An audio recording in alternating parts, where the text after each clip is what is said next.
Hello दोस्तों, आपका स्वागत है हमारे YouTube channel smile with education. हंसते रहिए, मुस्कुराते रहिए। चलिए अपना साइंस बायोलॉजी का चैप्टर 2 स्टार्ट करते हैं, जिसका नाम है कंट्रोल एंड कोऑर्डिनेशन। हिंदी में कंट्रोल कोऑर्डिनेशन को बोलते हैं नियंत्रण और समन्वय। बायो का 2 कंट्रोल कोऑर्डिनेशन क्लास 10 का पार्ट 1 स्टार्ट करने वाले हैं आज हम। तो सभी बच्चे जुड़े रहें, वीडियोस को देखते रहें और आगे बढ़ता रहेगा, समझते रहेंगे। तो देखिए, पहले हम इंट्रोडक्शन की बात कर लेते हैं कि ऑल द लिविंग ऑर्गेनिज्म, सभी सजीव रिस्पॉन्ड करते हैं एंड रिएक्ट, अब क्रियाएं भी करते हैं टू चेंजेस, बदलाव होने पर इन द एनवायरनमेंट, पर्यावरण के अराउंड, उनके चारों ओर, यानी उनके चारों ओर जब बदलाव हो जाता है पर्यावरण में, तो उसके आधार पर ये सजीव जो है रिएक्शन करते हैं। रिएक्शन का मतलब रिएक्ट करते हैं, रिस्पॉन्ड करते हैं।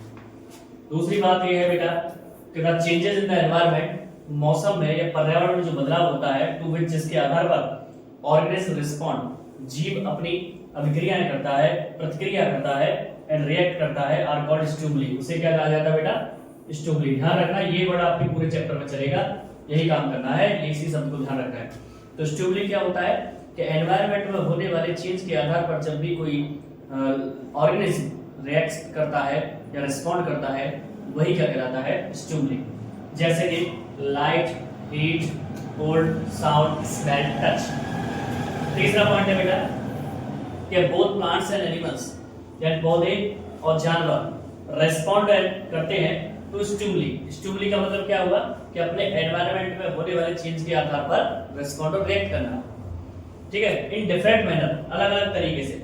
कैसे तरीके से बेटा? अलग अलग तरीके से। जैसे कुछ लोग हैं, अब राजस्थान में रह रहे हैं लोग, तो वो गर्मी के हिसाब से अपने आप को पूरे अच्छे तरीके से रह सकते हैं, लेकिन जम्मू कश्मीर के व्यक्ति को गर्मी में भेजा जाए और राजस्थान के व्यक्ति को जम्मू कश्मीर में भेजा जाए, तो वो अपने आप में क्या करेंगे? कुछ ना कुछ बदलाव तो आएंगे। अब है बेटा system for control and coordination in animal, यानी जानवरों में कंट्रोल और कोऑर्डिनेशन क्या होता है, क्या तरीका उनका। तो देखिए, control and coordination in animals, control और कोऑर्डिनेशन होना एनिमल में इज डन होता है with the help of main system, दो मुख्य चीजों से। कंट्रोल कोऑर्डिनेशन की बात कर रहे हैं, वो दो मुख्य चीजों से होता है बेटा। नंबर 1 है नर्वस सिस्टम, दूसरा है बेटा एंडोक्राइन सिस्टम। कितने तरीकों से होता है? दो तरीकों से, एक नर्वस सिस्टम, दूसरा एंडोक्राइन सिस्टम। अब बात आती है नर्वस सिस्टम होता क्या है? तंत्रिका तंत्र जिसे बोलते हैं, हिंदी में तंत्रिका तंत्र। तो control and coordination are provided, यानी कंट्रोल और कोऑर्डिनेशन प्रदान होता है बाय नर्वस के द्वारा, ठीक है, नर्व्स के द्वारा। इसे नर्व्स बोलते हैं, नर्वस सिस्टम, ठीक है, नर्वस में बोल देता हूं, nervous system and nerves and muscular tissue, nerves और मांसपेशी ऊतकों के द्वारा। दोबारा समझ लीजिए, control coordination nerves and muscular tissues के आधार पर होता है। Nerves tissue is made up, जो नर्व टिश्यू है वो बने हुए हैं एंड ऑर्गेनाइज्ड नेटवर्क, एक विशेष संचालन में नर्व सेल्स के। किससे बने हुए हैं? नर्व सेल्स के या न्यूरॉन के। न्यूरॉन या नर्व सेल्स के एक विशेष ऑर्गेनाइज्ड स्ट्रक्चर में, नेटवर्क में नर्व टिश्यू बना होता है, विच इज स्पेशलाइज्ड, जो विशेष तौर पर फॉर कंडक्टिंग इंफॉर्मेशन, क्या पैदा करता है? इंफॉर्मेशन कंडक्ट करता है, ग्रहण करता है, वाया इलेक्ट्रिकल इंपल्स, उन्हें भेजता है कैसे? इलेक्ट्रिकल इंपल्स, यानी बिजली के शॉक की तरह, झटके की तरह, from one part of the body, शरीर के एक भाग से, टू द अनदर, दूसरे तक। दोबारा समझ लीजिए, यानी नर्व टिश्यू बने हुए होते हैं एक ऑर्गेनाइज्ड नेटवर्क से, नर्व सेल्स के या न्यूरॉन्स के, जो कि हमारी बॉडी में कोई भी जो चेंजेस होता है, कोई भी रिस्पॉन्ड देना होता है, कोई भी चीज है, उसको, उस इंफॉर्मेशन को इलेक्ट्रिकल इंपल्स या बिजली की शॉक की तरह, ये है बॉडी के उस पार्ट से दूसरे पार्ट से, यानी ब्रेन तक ले जाने का काम करता है। ओके, जैसे कांटा पैर में लगा है तो माइंड को पता चल जाता है। अब बात आती है रिसेप्टर। रिसेप्टर को आप सनातन धर्म या हिंदू धर्म में या एक सामान्य भाषा में बोले तो ज्ञानेंद्रिय जो होती है हमारी, वो रिसेप्टर होते हैं। तो these are specialised tips of some nerve cells. These माने ये, आर माने है स्पेशलाइज्ड, विशेष, tips of some nerve cell, कुछ नर्व सेल्स की, दैट डिटेक्ट द इंफॉर्मेशन, जो डिटेक्ट करती हैं, जांच करती हैं, पकड़ती हैं, ग्रहण करती हैं इंफॉर्मेशन को फ्रॉम द एनवायरनमेंट, पर्यावरण से।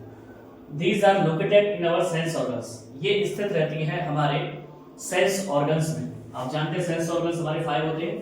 पहला है बेटा ईयर, और हम बात करें कान की, इट एक्ट्स एज फोनो रिसेप्टर, ये किसके समान काम करता है? फोनो रिसेप्टर के इसका काम होता है रिसीविंग साउंड यानी साउंड को ग्रहण करना। इट हेल्प्स ये सहायता करता है इन हियरिंग सुनने में एंड मेंटेनिंग तो बनाए रखने में बैलेंस ऑफ द बॉडी का संतुलन। बात ये बॉडी का संतुलन नहीं बल्कि माइंड के संतुलन को भी बनाए रखता है। तो फोनो से ध्यान रखना, फोन कहां पर लगाते हैं? कान पर। तो फोनो रिसेप्टर का मतलब हुआ हम बात कर रहे हैं ईयर की। नेक्स्ट है बेटा आई। आई माने होता है बेटा आंखें, आंखों की बात कर रहे हैं। तो आई की बात करें तो ये किसकी तरह काम करता है? It acts as photo receptor. किसकी तरह? फोटो रिसेप्टर की तरह, यानी इसका काम है प्रकाश को प्राप्त करना, प्रकाश को ग्रहण करना। इट हेल्प्स इन सीइंग, यह सहायता करता है देखने में। इसमें सहायता करता है बेटा देखने में। नेक्स्ट है बेटा skin. It acts as thermo receptor, ये किसके समान काम करता है? थर्मो रिसेप्टर के। थर्मो मतलब हीट, कोल्ड, इन सबको महसूस करना, यानी फील्स टेम्परेचर, ये क्या महसूस करता है? तापमान को। इट हेल्प्स, ये सहायता करता है इन फीलिंग हीट, महसूस करने में हीट को, और कोल्ड, ठंड को, एंड टच, यानी कोई चीज हमें टच करती है, छूती है, उसको भी। अब आता है नेक्स्ट बेटा nose. It acts as olfactory receptor, ये ऑल्फैक्टरी रिसेप्टर की तरह काम करता है। ये ऑल्फैक्टरी वर्ड आपको पता होगा, एसिड बेसिस शॉर्ट में भी हमने सुना था। ऑल्फैक्टरी का मतलब सूंघने पर, हम जिस चीज की गंध से पता करें, तो ये ऑल्फैक्टरी रिसेप्टर की तरह काम करता है, यानी इसके अंदर सेंस होती है किसकी? स्मेल की। इट हेल्प्स, ये सहायता करता है in the detection of the smell, यानी किसकी पहचान करने में, किसकी जांच करने में, किसकी कह सकते हैं परिचय करने में स्मेल का। नेक्स्ट है बेटा टंग। इट एक्ट्स, ये काम करती है एज गस्टेटरी रिसेप्टर, किसके समान? गस्टेटरी रिसेप्टर के, यानी इसका काम होता है टेस्ट का। इट हेल्प्स, ये सहायता करती है इन द डिटेक्शन, पहचान करने में टेस्ट की, स्वाद की, स्वाद का पहचान करने में ये काम करती है। तो हमने पांचों रिसेप्टर के बारे में पढ़ा। एक था हमारा फोनो रिसेप्टर, एक था हमारा फोटो रिसेप्टर, एक था हमारा थर्मो रिसेप्टर, और कौन सा था? गस्टेटरी रिसेप्टर, और एक था ऑल्फैक्टरी रिसेप्टर। इन पांचों के बारे में हमने पढ़ लिया। इसी के आधार पर अब आगे चलते हैं स्ट्रक्चर जो हम बात कर रहे थे, स्पेशलाइज्ड सेल जिसे हम न्यूरॉन नर्व सेल्स कह सकते हैं या न्यूरॉन कह सकते हैं, ये उसी का है। It is the structural and functional unit, यह एक ढांचात्मक और एकात्मक क्रियात्मक इकाई होता है नर्वस सिस्टम का। अब होता क्या है, इसको मैं थोड़ा सा आपको डाइल्यूट कर दूं कि देखिए ये जो आपको सरा दिखाई दे रहा है, ये इसकी डेंड्राइट, बीच में आप इसके यहाँ पर सेंटर में देखेंगे, यहाँ पर न्यूक्लियस है। ये जो पूरा अपर पार्ट आप देख पा रहे हैं, ये हमारा सेल बॉडी है। ये जो चेन जा रहा है ना, इस चेन में ये आपको दिखाई दे रहे हैं जो मैं बना रहा हूँ, ये एक्सॉन है, ठीक है। इनके बीच में जो स्पेस रहेगा उसके भी बारे में पढ़ेंगे, उसमें हम स्नैप्स बोलते हैं। जो गैप रहेगा ना बीच में, वो स्नैप्स रहेगा। इस स्नैप्स के लिए मैंने बोल दिया, चित्र उदाहरण दिया, गैप होगा इनके बीच में, है ना, एक्सॉन्स वगैरह के। अब आप यहाँ पर देखेंगे तो यहाँ पर ये बटी हुई है ब्रांचों में, और यहाँ पर आकर के ऊपर ये बिंदी लगी रहती है। देखो मैं बता देता हूँ, यहाँ बिंदी ऐसे एक डॉट स्ट्रक्चर रहता है, यानी यहाँ पर इसका नर्व एंड हो जाता है। ये हमारा पूरा न्यूरॉन का स्ट्रक्चर है, पूरी बॉडी में ये फैला हुआ है। नेक्स्ट पर चलते हैं, फंक्शनिंग ऑफ न्यूरॉन, या न्यूरॉन के काम की बात करें। द इंफॉर्मेशन फ्रॉम रिसेप्टर, यानी इंफॉर्मेशन लेना कहां से? रिसेप्टर से। जो 5 रिसेप्टर थे उनसे इंफॉर्मेशन लेना, इज रिक्वायर्ड, यानी लेना eight the end of the dendritic tip. किससे लेना? Dendritic tip. डेंड्राइट समझ के देख लीजिए एक बार। देखिए ये जो डेंड्राइट है, ये मैंने बताया था, ये पूरे शरीर में है, तो इनका काम होता है इंफॉर्मेशन को लेने का। चलिए उसी जगह पर आ गए। तो डेंड्राइटिक टिप से लेना नर्व सेल की एज केमिकल रिएक्शन, रासायनिक अभिक्रिया द्वारा, दैट क्रिएट्स, जो निर्माण करता है इलेक्ट्रिकल इंपल्स, इसका इलेक्ट्रिक के समान, यानी बिजली के समान एक झटके का सूचना को भेजने के लिए, ठीक, जैसे फोन से मैसेज भेजते हैं उस तरीके से। तो समझ लीजिए इंफॉर्मेशन पहले न्यूरॉन का जो डेंड्राइट है वो कलेक्ट करेगा रिसेप्टर से, उसको केमिकल रिएक्शन के द्वारा फिर एक इलेक्ट्रिकल इंपल्स के आधार पर सीधे ब्रेन तक पहुंचाएगा। दूसरा है दिस इंपल्स, यानी जो इलेक्ट्रिकल इंपल्स के समान काम कर रहा है, ट्रैवल्स, काम करती है, यात्रा करती है फ्रॉम द डेंड्राइट, डेंड्राइट से कहां पर आती है? वो सेल बॉडी तक, ठीक है, और सेल बॉडी से फिर कहां पर जाती है बेटा? End of the axon, axon के अंतिम सिरे पर। दोबारा देख लीजिए, डेंड्राइट का काम है सूचना लेनी, उसको सेल बॉडी, फिर वहां से एक्सॉन, एक्सॉन से फिर अंतिम सिरे तक ले जाने का काम रहेगा, ठीक। केमिकल्स आर रिलीज्ड, यानी केमिकल्स रिलीज किए जाते हैं at the end of axon, axon के अंतिम सिरे के द्वारा। इफेक्ट ऑफ इलेक्ट्रिकल इंपल्स, किस पर प्रभाव डालते हुए?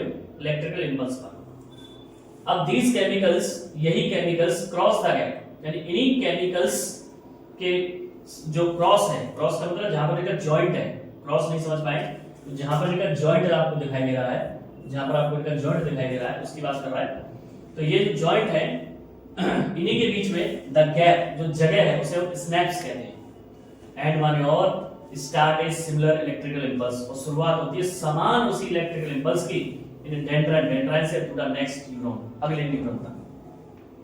द सिमिलर स्नैप्स, ये उसी प्रकार का जो स्नैप है फाइनली अंत में अलाउज द डिलीवरी, यानी डिलीवरी का मतलब होता है एक चीज को यानी एक स्थान से दूसरे स्थान पर ले जाने का, ठीक है। ये डिलीवरी करता है सच इंपल्स, ऐसे इंपल्स की फ्रॉम न्यूरॉन, कहां से, न्यूरॉन से, और उस न्यूरॉन से कहां पर पहुंचाता है, अन्य सेल्स तक। और अन्य सेल्स में जैसे मसल सेल होती हैं या ग्लैंड होता है, वो वहां से होते हुए सीधे कहां पर क्रिया करती है, सीधा ब्रेन पे, ब्रेन उसे इंस्ट्रक्शन देता है, उसके आधार पर हम काम करते हैं। चलिए समझ लेते हैं। तो देखिए डेंड्राइन जो है, डेंड्राइन यानी जो आप देखो न्यूरॉन जंक्शन, ये डेंड्राइन है, डेंड्राइन ने रिसीव किया, रिसीव करने के बाद एक्सॉन तक पहुंचाया, एक्सॉन ने सीधा मसल्स ब्रेन तक, ब्रेन ने उनको इंडिकेट किया, उसके आधार पर ये काम हुआ, क्या रिस्पांस देने का। अब आता है पार्ट्स ऑफ न्यूरॉन, अभी हमने समझाया था वही चीज है। तो न्यूरॉन के पार्ट्स की बात करें, नंबर 1 है डेंड्राइट, तो इट एक्वायर्स इंफॉर्मेशन, ये डेंड्राइट का काम क्या है, इंफॉर्मेशन को एक्वायर करना, लेना। Cell body, the information acquired, ली गई इंफॉर्मेशन बाय इट, इसके द्वारा ट्रेवल्स गति करती है एज एन इलेक्ट्रिकल इंपल्स, किसके आधार पर, इलेक्ट्रिसिटी जनरेशन के आधार पर। इलेक्ट्रिसिटी जैसे तेजी से आती है, जैसे आज हम मैसेज भेजते हैं, मेल भेजते हैं, फटाक से चला जाता है, उसी तरीके से। तीसरा है axon, it is the longest fibre, ये एक लंबा फाइबर के समान स्ट्रक्चर है, जिसके बीच में आपने देखा ना इस तरीके से बना हुआ था। ऑन द सेल बॉडी, इस पर सेल बॉडी पर, is called axon. It transmits, ये ट्रांसमिट करता है, आदान प्रदान करता है, बिजली का काम करता है इलेक्ट्रिक इंपल्स को फ्रॉम सेल बॉडी, कहां से, सेल बॉडी से कहां पर, डेंड्राइन तक, और डेंड्राइन से फिर नेक्स्ट न्यूरॉन तक, वही काम चलता रहेगा, सेम डिट्टो। अब आता है स्नैप्स, जो मैंने अभी बताया था आपको कि जो बीच में गैप होगा, जो बीच में गैप होगा नर्व की एंडिंग के न्यूरॉन की, वही स्नैप्स है। तो देखिए इट इज द गैप, ये खाली स्थान होता है बिटवीन द नर्व, नर्व के एंड में, अंतिम सिरे पर, वन न्यूरॉन, एक न्यूरॉन से, एंड डेंड्राइन, और डेंड्राइन के अदर न्यूरॉन, यानी एक न्यूरॉन के डेंड्राइन से दूसरे न्यूरॉन के डेंड्राइन के बीच में जो नर्व के बीच में एंड गैप है, वही क्या है, स्नैप्स है। हियर माने यहां इलेक्ट्रिकल सिग्नल इज कन्वर्टेड, जो इलेक्ट्रिकल सिग्नल है उन्हें बदल दिया जाता है केमिकल सिग्नल में फॉर ऑनवर्ड ट्रांसमिशन, आगे बढ़ाने के लिए, आगे भेजने के लिए। तो देखिए आशा करता हूं आपको यहाँ तक का वीडियो समझ में आया होगा, पसंद आया होगा। मैंने इतना तेज भी नहीं बोला है, जल्दी भी नहीं बोला है, फिर भी मैं चाहूंगा आप वीडियो को बड़ा आराम से देखें, समझ में आएगा और अच्छे से जुड़े रहे। पूरी तरीके से आपको सपोर्ट मिलेगा, पूरी कोशिश की जा रही है आपको हर वीडियो देने की। बस चैनल से जुड़े रहे, लाइक करें, शेयर करें, सब्सक्राइब करें। Stay healthy and stay fit. जय श्री श्याम।